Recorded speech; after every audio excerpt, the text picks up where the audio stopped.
وسلام على عباده الذين اصطفى. أما بعد فأعوذ بالله من الشيطان الرجيم. بسم الله الرحمن الرحيم. ومن أحسن قولا ممن دعا إلى الله وعمل صالحا وقال إنني من المسلمين. ولا تستوي الحسنة ولا السيئة ادفع بالتي هي أحسن فإذا الذي بينك وبينه عداوة كأنه ولي حميم. وما يلقاها إلا الذين صبروا وما يلقاها إلا ذو حظ عظيم.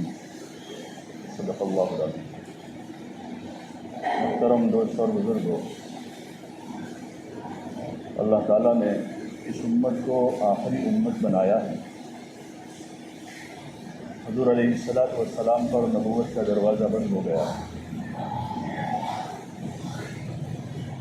اب کوئی نبی نہیں ہے تو ظاہر بات ہے کہ اب کوئی نئی امت نہیں آئے گی.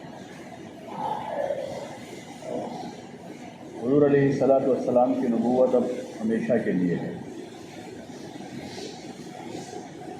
قیامت تک اب کوئی نبی نہیں آئے گی.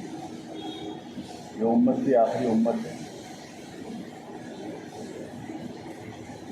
حضور علیہ السلام کی ایک خصوصی نسبت کی وجہ سے اس امت کی بھی فضیلت اللہ تعالیٰ نے بڑھا دی اور وہ نسبت ہم سب کے ساتھ جڑی ہوئی ہے. عموماً پوری امت کے ساتھ اور خصوصاً وہ امت جنہوں نے حضور صلی اللہ علیہ وسلم کی بات پر آپ کی دعوت پر لبیک کہہ کر ایمان قبول کیا، ان کے ساتھ وہ نسبت خاص طور سے لگی ہوئی ہے. اور اس وجہ سے اللہ تعالیٰ کے وہاں ایک خصوصی امتیاز ہے اس امت کا. فضیلت کے بہت سارے ایسے اسباب اللہ نے پیدا کر دیے. کم عمر میں اجر زیادہ ملے گا. عمریں چھوٹی ہیں اس امت کی اور اجر جو ہیں آگے کی امتوں کے 700-800 سال عبادت کرنے والوں سے زیادہ ان کو اجر ملے گی جن کے پاس 700 سال کی عمر نہیں. اس امت کو خیر امت کہا، بہترین امت. وہ حضور صلی اللہ علیہ وسلم والی وہ نسبت اور اس کے ساتھ ساتھ کچھ وہ کام ہیں جو اس امت کو امتیازی طور پر دیے گئے. تو ان کاموں کی وجہ سے خیر امت قرار دیا ہے. قیامت کے دن اس امت کی کثرت ہوگی. تمام امتوں کے مقابلے میں حضور صلی اللہ علیہ وسلم کی امت زیادہ ہوگی. کثرت کے فخر کا سبب ہوتا ہے دنیا میں بھی، اکثریت پر لوگوں کو فخر ہوتا ہے. یہ امتیاز بھی اللہ پاک نے عطا فرمایا. دخول جنت کے اعتبار سے پہلے داخل ہوں گے تو یہ خصوصی انعامات ہیں. اور جہاں انعامات خصوصی ہوتے ہیں وہاں ذمہ داریاں بھی خاص ہوتی ہیں. ان کی ذمہ داریاں بھی بڑی ہوتی ہیں اور پھر وہ ذمہ داریاں پوری کرنے پر اور انعامات بڑھ جاتے ہیں. گورنمنٹ کے جو بڑے آفیسرس ہوتے ہیں، ڈسٹرکٹ کلیکٹر ہیں، شہریت کے جو لوگ، ان کو خصوصی مراعات دی جاتی ہے، مکان دیا جاتا ہے، سواری دی جاتی ہے اور خصوصیت ہر جگہ ان کے لیے ہوتی ہے. ٹرین میں جاوے تو وہاں خصوصیت ملتی ہے، بس میں بیٹھے تو وہاں خصوصیت ملتی ہے، علاج کے لیے ہاسپٹل میں جاوے تو وہاں خصوصیت ملتی ہے. لیکن ان ساری خصوصیتوں کی وجہ کہ ذمہ داری اتنی بڑی ہے. اس لیے کسی بڑے حال کے موقع پر وہ بڑے چوکنے رہتے ہیں کہ ذرا سی اس وقت چوک ہو گئی تو پھر مسئلہ کھڑا ہو جائے. اور ذمہ داری سے اپنی ڈیوٹی نبھاتے ہیں تو جتنی ذمہ داری سے وہ کام کرتے ہیں اور زیادہ ان کی عزت بڑھ جاتی ہے، ان کا مقام بڑھ جاتا ہے، انعامات ملتے ہیں، ایوارڈ دیے جاتے ہیں. وہی سلوک اس امت کے ساتھ ہے. ان ذمہ داریوں کے پورا کرنے پر اللہ کی طرف سے مزید ترقی اور مزید انعامات کا وعدہ ہے. یہاں تک کہ ملی ہوئی ذمہ داریوں کے پورا کرنے پر دنیا میں خلافت علی الارض کا وعدہ بھی ہے. کہ زمین پر حکمرانی اللہ دیں گے ان لوگوں کو، زمین کا نظام ان کے ہاتھ میں رہے گا، یہ ذمہ داری پوری کرے، اور آخرت کے اعتبار سے جو مقام، جو مرتبہ ہے، جو عزت ہے وہاں کی، وہ بے حساب ہے جس کو ہم شمار نہیں کر سکتے۔ خالی روزی روٹی کا مسئلہ یا زمین میں امن سے رہنے کا مسئلہ نہیں، ذمہ داریوں کو پورا کرنے پر یہ چیزیں تو ملے گی ہی ملے گی، یہ تو ابتدا ہوگی یہاں سے، تو ایمان اور تقوی کی زندگی کی شروعات یہاں سے ہے۔ وَلَوْ أَنَّ أَهْلَ الْقُرَىٰ آمَنُوا وَاتَّقَوْا لَفَتَحْنَا عَلَيْهِمْ بَرَكَاتٍ مِّنَ السَّمَاءِ، کہ اگر ایمان اور تقوی کی زندگی گزاریں تو آسمانوں سے برکتوں کے دروازے کھول دیں گے، اور جب وہ دہانے کھلیں گے تو اس کو کوئی روک نہیں سکتا۔ دنیا میں لوگ کہتے ہیں بھائی بعض مرتبہ کسی کے پاس کچھ نعمت آ جاتی ہے، مال دولت آ جاتی ہے تو کوئی چھین لیتا ہے، کوئی ایسے اسباب کھڑے کرتا ہے کہ ان کا کاروبار نہ چلے، کمپٹیشن چلتی ہے، یا اس قسم کی چیزیں ہوتی ہیں۔ جب آسمانوں سے کسی کے لیے برکت کا دروازہ کھلتا ہے تو پھر زمینی کوئی طاقت اس کو نقصان نہیں پہنچاتی، اور جب آسمان سے اگر فیصلہ الٹا آیا ہوا ہے تو زمین کی کوئی طاقت اس کی بھرپائی نہیں کر سکتی۔ ہارون رشید کے زمانے کا مشہور قصہ ہے کہ اس وقت قحط پڑا بہت زیادہ، تو انہوں نے بڑی تدبیریں کی، سارے خزانے کھول دی لوگوں کے لیے، لنگر چلائے کہ غریبوں کو کھانا مل جائے، کوئی بھوکے نہ مر جائے قحط میں۔ نیک بادشاہ تھا وہ، تو نیکی کے جو اسباب اس کو کرنے تھے، لیکن قحط ختم نہیں ہو رہا تھا۔ تو ان کے دربار میں ایک بڑی عمر کے بزرگ تھے جو ان کے استاد بھی تھے، تو ان کو انہوں نے طلب کیا کہ ان سے مشورہ کریں، تو بڑے غمگین تھے وہ ان حالات سے، اور ان سے مشورہ کیا کہ اس کا کیا حل ہے، میں نے اتنی تدبیریں کی لیکن قحط دور نہیں ہو رہا۔ تو انہوں نے قصہ سنایا ان کو، اور کہا کہ ایک مرتبہ جنگل میں بندریا کہیں جا رہی تھی سفر میں، تو اس کا بچہ چھوٹا تھا، تو سفر میں سنبھالنا مشکل تھا، اس نے سوچا کہ جنگل کا بادشاہ شیر ہے، شیر کے پاس اس کو چھوڑ دوں تو وہ اس کی حفاظت کرے گا، تو اپنے بچے کو شیر کے پاس چھوڑ کر وہ سفر میں نکل گئی۔ شیر اس کو اپنی پوچھ پر بٹھائے پھرتا تھا، چھوٹا بچہ تھا بندریا کا، تاکہ اس کو کوئی نقصان نہ پہنچا۔ جب اس کی ماں آئے گی تو سپرد کر دوں گا، لیکن ایک دن اچانک باز نے اوپر سے حملہ کیا اور اس کو اٹھا کر چلا گیا۔ باز آتا ہے نا اڑتا ہوا پرندہ، شکاری پرندہ۔ کچھ دنوں کے بعد جب بندریا واپس آئی تو وہ شیر کے پاس اپنا بچہ لینے آئی کہ میرا بچہ، تو اس نے کہا کہ وہ میں تو اس کو بڑی حفاظت سے اپنے پشت پر لے کر پھر رہا تھا، لیکن ایک دن باز اچانک آ کر اس کو لے کے اڑ گیا۔ تو بندریا نے اس کو ملامت کی کہ تو جنگل کا بادشاہ ہے، پورے جنگل کا بادشاہ، اور میرا ایک بچہ نہیں سنبھالا تو نے، اور میرا بچہ ضائع کر دیا تو۔ تو شیر نے کہا کہ میں زمین کا بادشاہ ہوں، اگر اوپر سے کوئی مصیبت آتی ہے تو وہ میرے بس کی نہیں ہے۔ تو استاد نے ہارون رشید سے کہا کہ آپ زمین کے بادشاہ ہو، اگر آسمان سے کوئی مصیبت آتی ہے تو وہ آپ کے ہاتھ میں نہیں ہے کہ آپ اس کا حل کریں، یہ قحط اوپر سے آیا ہے، آسمان والے کی طرف سے آیا ہے، اس قحط کا حل یہی ہے کہ آپ آسمان والے کو راضی کرو، اگر وہ راضی ہو گیا تو یہ قحط دور ہوگا، ورنہ تم سارے خزانے کھول دو، یہ قحط دور ہوگا۔ اس امت کو اللہ پاک نے خصوصی امتیاز دیے تھے بہت سارے، اور ہر موقع پر اس کو برتری دی تھی، عزت بخشی تھی، ہر موقع پر فضیلت دی تھی، اور ہر موقع پر اللہ نے آگے ہی رکھا تھا۔ صحابہ کی جماعت نہتوں کی جماعت تھی، تھوڑی سی تھی، لیکن دنیا میں جہاں بھی گئے تو وہاں اللہ نے ان کو آگے کر دیا، دنیا کے لوگوں کے دلوں میں ان کی محبت ڈال دی، اور ان کے اوپر بھروسہ پیدا کر دیا لوگوں میں۔ تو جو قومیں اسلام قبول نہیں کرتی تھی اس زمانے میں، وہ بھی ان سے کہتی تھی کہ تم نظام چلاؤ،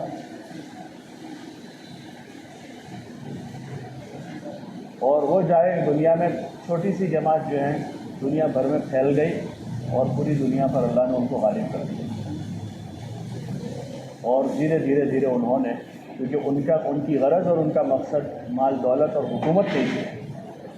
ان کی غرض اور ان کا مقصد یہ تھا کونوا مثلنا، کہ تم ہمارے جیسے ہو جاؤ. جو لوگوں سے جا کر کہتے تھے کہ تم ہمارے جیسے ہو جاؤ، تو وہی ہوا کہ افریقہ کے لوگ ان کی بات سمجھ گئے. ملکوں کے ملک، یعنی یہ پوری صدی سے ان پر محنت ہو رہی ہے ان کو اسلام سے ہٹانے کی. صدی کیا، 200 سال سے وہاں محنت ہو رہی ہے کہ وہ اسلام سے ہٹ جائے. لیکن ابھی بھی ان کی اکثریت جو ہے اپنے اسلام پر باقی ہیں. ان کے پاس کھانا نہیں ہے لیکن وہ مسلمان ہیں. اسباب نہیں ہے ان کے پاس، 2 وقت کا پورا کھانا نہیں، اور کھانا بھی جو ہے تو بالکل سادہ کھانا ہے. مکئی کا آٹا پانی میں ابال کر جب اس کا پانی سوکھ جاتا ہے تو وہ پکوان تیار ہو جاتا ہے آٹے کا. ان کا مالدار بھی وہی کھاتا ہے، غریب بھی وہی کھاتا ہے، لیکن وہ اپنے اسلام پر باقی ہے، وہ مسلمان ہیں. تو وہ چھوٹی سی جماعت تھی، لیکن وہ اپنے دین کی وجہ سے، اپنے اسلام کی وجہ سے دنیا میں ان پر اللہ نے عزت عطا فرمائی. اور ایسی عزت دی کہ جب تک رہے دنیا میں وہاں تک عزت رہی. اور ابھی دنیا سے چلے گئے لیکن ان کے نام زندہ ہے. انہوں نے اس اللہ کی طرف سے دی ہوئی جو شرافت و کرامت تھی اس کی قدر کی. یہودیوں نے ناقدری کی، ان سے پہلے تھے وہ، یہود نے ناقدری کی اور انہوں نے اپنے دین میں توڑ مڑوڑ کیا. جتنا اچھا لگا اس کو پسند کیا، جو اچھا نہیں لگا چھوڑ دیا. تو اس کا جو عذاب اللہ نے بیان کیا کلام پاک میں، وہ ذلت. افتؤمنون ببعض الکتاب وتکفرون ببعض، کیا کرتے ہو؟ جو تم کو اچھا لگ رہا ہے اس کو قبول کر لیا، یعنی بعض کتاب پر تو تم ایمان لاتے ہو اور بعض کتاب کو چھوڑ دیتے ہو. وما جزاء من يفعل ذلك منكم الا، یہ اصول بیان کیا ہے اللہ پاک نے کہ کیا بدلہ ہے ایسے لوگوں کا جو ایسا کرے. ما جزاء من يفعل ذلك منكم، کہ تم میں سے ایسا جو بھی کرے اس کا کیا بدلہ ہے؟ تو اللہ آگے الا خزي في الحیات الدنیا، کہ ان کو ہم دنیا میں ذلیل کر کے چھوڑیں گے. ویوم القیامت یردون الی اشد العذاب، اور قیامت میں ان کو سخت عذاب کی طرف لے جائیں گے. ایک مثال ان کی ہے. دوسری مثال نصارہ کی. انہوں نے جو عہد و پیمان کیے وہ بھول گئے، غفلت کی، سستی کی، عہد و پیمان بھولے. ومن الذین قالوا انا نصارى اخذنا میثاقهم فنسوا حظا مما ذکروا به فاغرینا بینهم العداوة والبغضاء، کہ ان سے جو عہد و پیمان ہوا بھول گئے ہو. تو پھر اللہ نے اس کا جو عذاب دیا کہ آپس میں نفرتیں ڈال دی ان کے دلوں میں. عہد و پیمان بھولے وہ، توحید و رسالت کا انہوں نے عہد و پیمان کیا کہ ہم اللہ کو ایک مانیں گے، اپنے نبی کا اتباع کریں گے، لیکن وہ بھول گئے، غافل بن گئے. فاغرینا بینہم العداوة والبغضاء، کہ ہم نے ان کے دلوں میں جو ہے عداوت اور بغض ڈال دیا. اور یہ اصول ہیں اللہ تعالیٰ کی، یہ سنتیں ہیں اللہ کی، صرف ان کے ساتھ مخصوص نہیں ہے، اس امت کو سنایا ہے. یہودیوں کا قصہ بھی سنایا اور عیسائیوں کا بھی سنایا، اور حضور صلی اللہ علیہ وسلم اور صحابہ کے حالات کا تذکرہ بھی کیا اور ان کی عملی زندگیوں کو بتایا کہ دیکھو یہ انجام ہے دنیا میں. ورنہ اس امت کو کہیں نیچے جانے کا مسئلہ ہی نہیں تھا. بقول علامہ اقبال سے دیا جائے گا تجھ سے پھر کام امامت کا، کہ یہ تو اگر پھر بھی دوبارہ واپس لوٹتی ہے تو اس کو تو امامت ہی کرنی ہے، من حیث الامہ امامت کرنی ہے. خالی کسی بادشاہ کو جا کر عربستان میں امامت نہیں کرنی، من حیث الامہ، کہ پوری امت کو امامت کرنی ہے. لیکن امت اپنی ذمہ داری بھول گئی، اور ایسا بھولا کہ جو بھولا وہ بھی بھول گئے، کہ کیا بھولے ہیں وہ بھی بھولے، اور اپنے ایسی چیزوں میں مشغول ہو گئے کہ جن چیزوں سے کوسوں دور رہنے کو کہا تھا، اس کے قریب تک جانے کو منع کیا. ان چیزوں کے حضور علیہ السلام نے اپنی تعلیمات میں ان چیزوں سے کوسوں دور رہنے کو کہا تھا، ان چیزوں میں امت الجھ گئی. تو پھر یہ جو کچھ حالات ہیں دنیا بھر کے، جو کچھ حالات ہیں وہ سارے حالات کی وجہ وہی ہے. اور اس کا حل بھی وہی نکلے گا جو اللہ پاک نے کلام پاک میں بتایا ہے۔ جب نوح علیہ السلام کے قوم نے کوتاہیاں کی تو اس قوم کو خصوصی طور پر علاج بتایا، ان پر حالات آئے، ان کی اولاد کی ان کی نسلیں بند ہو گئی، قحط آیا ان میں، پانی کی قلت ہوئی اور قسم قسم کے عذاب آئے ان کے اوپر۔ وہ بدل بدل کر وہی چیزیں دنیا میں اللہ پاک کی طرف سے پیش آتی ہیں، بدل بدل کر، اور حل وہی ہے جو اللہ تعالیٰ نے نوح علیہ السلام کے ذریعے سے اپنے قوم کو بتایا، فَقُلْتُ اسْتَغْفِرُوا رَبَّكُمْ إِنَّهُ كَانَ غَفَّارًا، کہ آپ ان سے کہو کہ استغفار کریں، توبہ کریں، کہ ہر فرد اپنے ذات سے توبہ کرے، اور توبہ وہ کرے گا جو گنہگار سمجھے گا، توبہ وہ کرے گا جو اپنے آپ کو گنہگار سمجھے گا، اور وہی حل بتایا کہ توبہ کرے۔ فَقُلْتُ اسْتَغْفِرُوا رَبَّكُمْ إِنَّهُ كَانَ غَفَّارًا، کہ آپ ان سے کہیے کہ توبہ کریں، اللہ جو ہے بہت بڑا معاف کرنے والا ہے۔ يُرْسِلِ السَّمَاءَ عَلَيْكُمْ مِدْرَارًا، کہ بارشیں رکی ہیں تو آسمان سے وہ رحمت والی بارشیں برسائے گا۔ وَيُمْدِدْكُمْ بِأَمْوَالٍ وَبَنِينَ وَيَجْعَلْ لَكُمْ جَنَّاتٍ وَيَجْعَلْ لَكُمْ أَنْهَارًا، کہ مال و اولاد میں بھی برکت دے گا اور باغات اور نہریں جاری کر دے گا۔ نہریں جاری ہوگی تو باغات ہرے بھرے ہو جائیں گے، برکتوں کے دروازے کھل جائیں گے، اور یہ بہت بڑا ذریعہ ہے۔ شارٹ وے استغفار ہے، سب کچھ ہوگا۔ اب کیا کرنے کا ہے کہ اب مختصر میں یہ ہے کہ توبہ کریں، مختصر راستہ یہ ہے کہ توبہ کریں، اور توبہ وہی کرے گا جو گنہگار سمجھے گا۔ حضور علیہ السلام ایک موقع پر صحابہ کے مجمع سے فرما رہے، الا کلکم خطاؤن، کہ تم سب گنہگار ہو، وخیر الخطائین التوابون، بہترین گنہگار وہ ہیں جو توبہ کریں، اللہ کی بارگاہ میں معافی مانگے آدمی، تو اپنا ذاتی مسئلہ بھی حل ہو جائے گا، اور یہ معافی اگر صحیح معنوں میں قبول ہوئی تو یہ دوسروں کا بھی مسئلہ حل ہونے کا ذریعہ بن جائے گا۔ آدمی اپنی روش کو بدلے، جس روش پر ہیں وہیں آدمی اپنے آپ کو چیک کرے، اپنے آپ کو۔ آدمی کا دل جو ہے نا، دل ایک موقع میں استفتی قلبک، کہ آدمی کا دل جو ہے ہمیشہ خیر ہی کی طرف لے جاتا ہے، خیر کی باتیں الہام ہوتی ہے مومن کو، اچھی باتیں، لیکن کیونکہ ماحول برے ماحول میں آدمی ہوتا ہے تو کر نہیں پاتا، شیطان اور نفس آدمی کے ساتھ ہے، پھر برا ماحول ہے، تو آدمی کا دل اس کو خیر کی طرف آمادہ کرتا ہے، سلامتی قلب ہے، لیکن نفس آدمی کو جو ہے دوسرے رخ پر موڑ دیتا ہے اور توبہ نہیں کرنے دیتا، بلکہ مزید آدمی کو اور زیادہ گناہوں میں پھنساتا ہے، مزید گناہوں میں آدمی پھنستا جاتا ہے، اور گناہ کو کھینچتا ہے، ایک گناہ سے دوسرا، تیسرا، چوتھا، اس کا کنیکشن ہوتا ہے پورا، جیسے چھوٹے بیپاری سے لے کر بڑے بیپاری تک کنیکشن ہوتا ہے، عام پھیریا، پھر اس کے اوپر کا ڈسٹریبیوٹر ہوتا ہے، اس کے اوپر ہوتا ہے، اس کے اوپر ہوتا ہے، اس کے بڑی کمپنی تک اس کا کنیکشن چلتا ہے، حکومت کے محکموں کا کنیکشن ہوتا ہے نیچے سے اوپر تک، ایسے گناہوں اور نیکیوں کا کنیکشن ہوتا ہے کہ نیکی کو کھینچتی ہے نا۔ آدمی نماز شروع کر دے، نماز ایسی بڑی عبادت ہے کہ وہ چھوٹے گناہوں سے روکنے کا کام کرے اور دوسرے خیر کی طرف لے جائے گی، اس لیے پہلی کوشش اسلام میں یہ کی جاتی ہے کہ اس کو نماز کی طرف آمادہ کر دیا جائے مسلمان کو، تاکہ وہ دھیرے دھیرے خیر کی طرف پڑھنا شروع اور برائیوں سے بچ جائے۔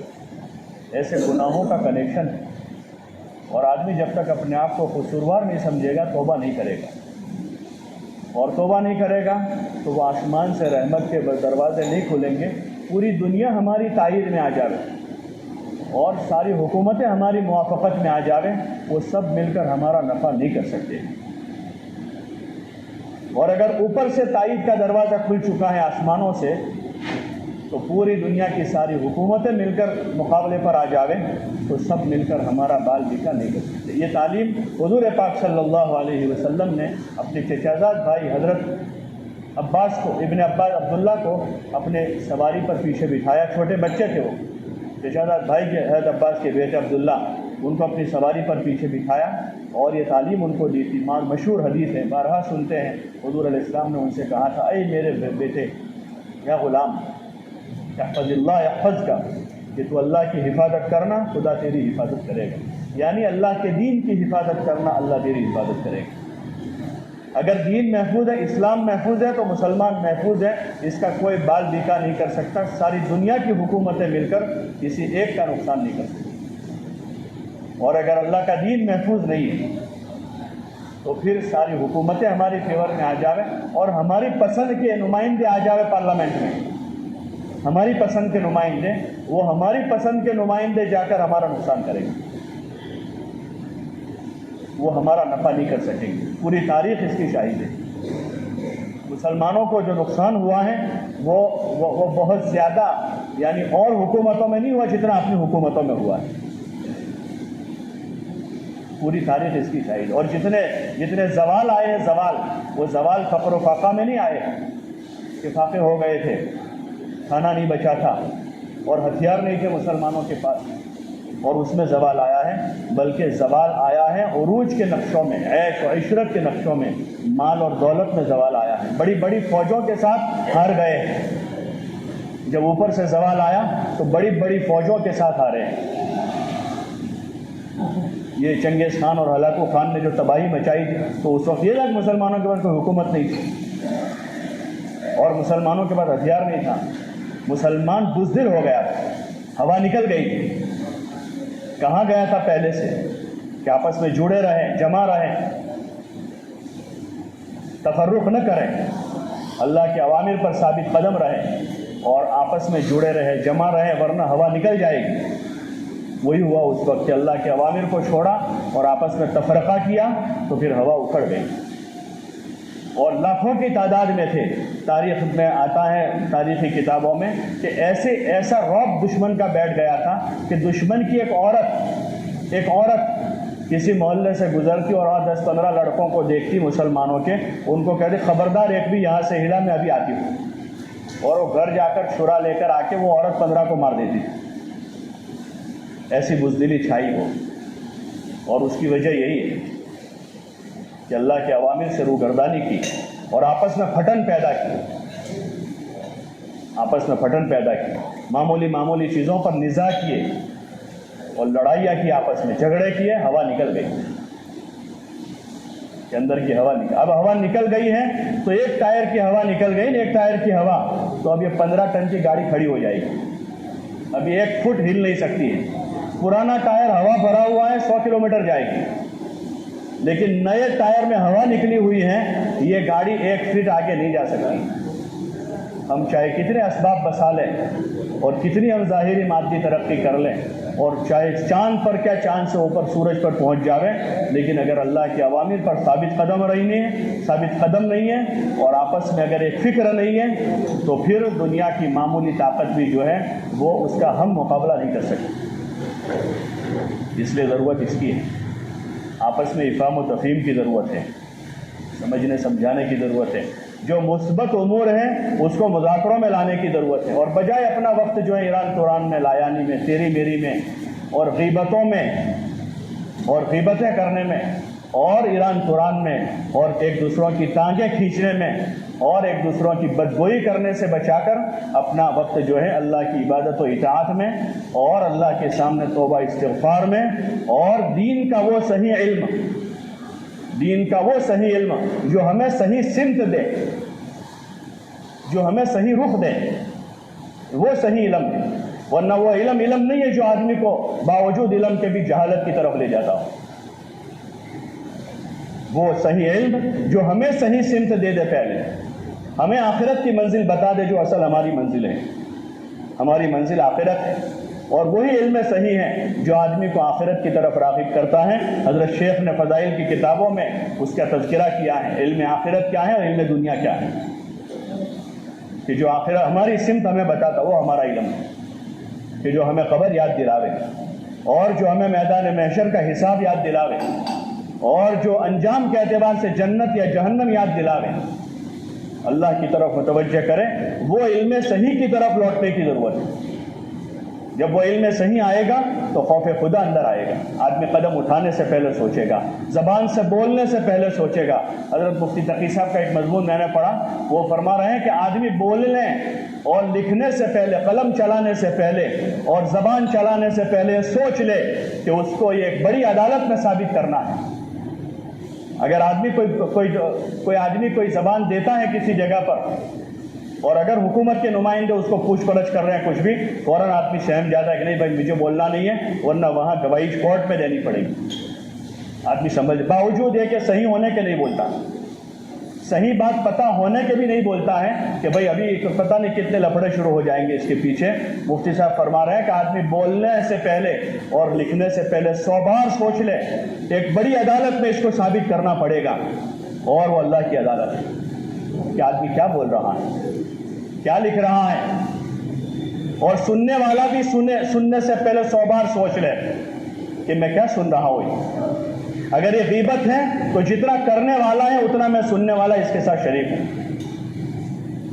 چاہے وہ میرا باپ غیبت کر رہا ہو یا میرا سگا بھائی غیبت کر رہا ہو یا میری سگی بہن غیبت کر رہی ہے, کہ جتنی وہ غیبت کرنے میں شریک ہے میں سننے والا شریک ہوں. اسی لیے ہمارے استاد محترم حضرت شیخ یونس صاحب رحمۃ اللہ علیہ, ان کی مجلس میں اگر کوئی اس طرح کا موضوع چھیڑتا کہ کوئی غیبت کا اس میں شبہ ہوتا تو فوراً کہتے بس بھائی بس کر, ہمارے یہاں اس طرح کی چیزیں نہیں چلتی. کوئی بڑا سے بڑا آدمی بھی اگر اس طرح کا کوئی رخ شروع کرتا کہ کسی کی غیبت ہو رہی ہے تو فرما دیتے کہ بھائی بس کرو, ہماری مجلس میں ایسی باتیں نہیں ہوتی. تو اس لیے گزارش ہے کہ وہ صحیح علم حاصل کریں کہ جو ہمیں آخرت کا رخ بتاوے, جو اپنی منزل کا پتہ بتاوے. قبر اور حشر کی یہ منزلیں ہمارے سامنے ہیں, اور اللہ کے سامنے جواب دہی ہے, ہر ایک کو جواب دہی ہے. اقرا کتابک کفا بنفسک الیوم علیک حسیبا, عمل نامہ ہاتھ میں ہی دے دیا جائے گا کہ جاؤ اپنا حساب خود کرو.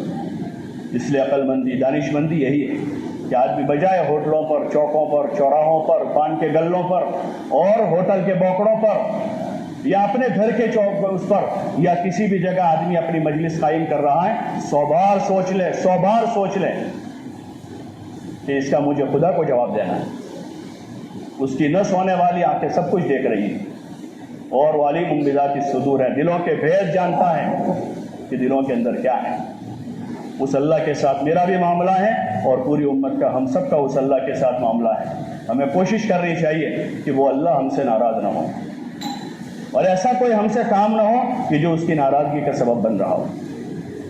اور اپنی زندگی کی سمت ہمیں طے کرنی چاہیے, بجائے زندگی کو ایران توران اور لایانی میں ضائع کرنے کے امور آخرت میں لگ کر اپنی آخرت کی فکر اور کوشش کرنا. اسی لیے دنیا میں اللہ نے بھیجا ہے, اس کے علاوہ دوسرا کوئی ہمارا کام نہیں. اس لیے گزارش ہے, درخواست ہے کہ مسجد کے ماحول میں اپنے آپ کو لاوے, تعلیم کے حلقوں میں, دینی مجلسوں میں بٹھاوے اپنے آپ کو, کہ وہاں آخرت کی فکر پیدا. پرانے زمانے کے بادشاہ بھی عشاء کے بعد مجلس لگاتے تھے.